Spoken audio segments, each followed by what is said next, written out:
In this series, I'll be teaching you guys how to make simple habit changes that could stretch your dollar a long way. On this episode, we'll be talking about coffee and paper towels and how it potentially has saved my family thousands of dollars over the years. Your ears aren't deceiving you. I'm talking about paper towels and coffee. What I'm doing here is I'm going to set up my roll with a few rubber bands. Now you have a choice of cutting your roll into three. Some may prefer two. I'm fairly frugal, so I like tripling the life of my roll.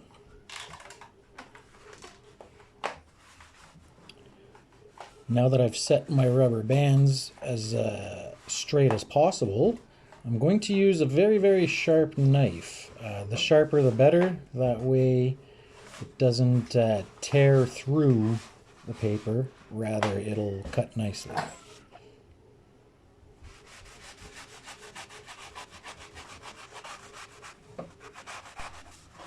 The one thing you want to be sure of, though, is not cutting through the actual cardboard tube. With enough experience, you'll be able to tell the difference once your sharp blade reaches the cardboard, as it is a totally different feeling on the blade. What I've done is I actually have a piece of pipe that I found that fit perfectly inside the roll in case you actually do cut through into the roll and weaken it. This saves me a lot of time, and I don't really care if I cut through the roll a little bit.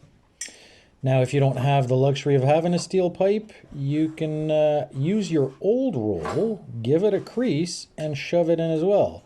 What I would suggest is shortening it by about an inch so that your paper towel holder has room to fit. Once everything is mounted back up, the only thing you need to do is remove one of the rubber bands and you're good to go. Now let's talk about coffee. Anytime I drive by a Tim Hortons and I see a lineup of cars there, I think that 90% of those people are most likely financial idiots or money morons. This is only my opinion, but if you have any kind of debt other than a mortgage, you should not be in that lineup. I bet you that most of the people in that lineup are still paying for those cars they're driving. We used to live next door to people that complained they never had any money. Yet every single morning, 7 days a week, someone would show up from Tim Hortons with 2 extra large coffees and 2 packs of cigarettes. We did the mental math on this one, and it turns out to be more than what I pay for my mortgage and property taxes right now.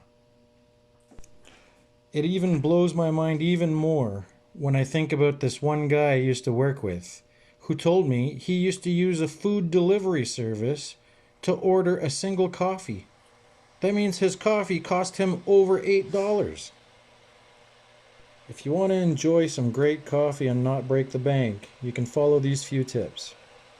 I buy large cans of premium coffee when it goes on sale. Regular price is $17 to $19 per can, but I wait till it goes on sale for about $10 a can. Then I'll load up. I'll load up to 12 cans per sale. This will last me up to 4 to 6 months.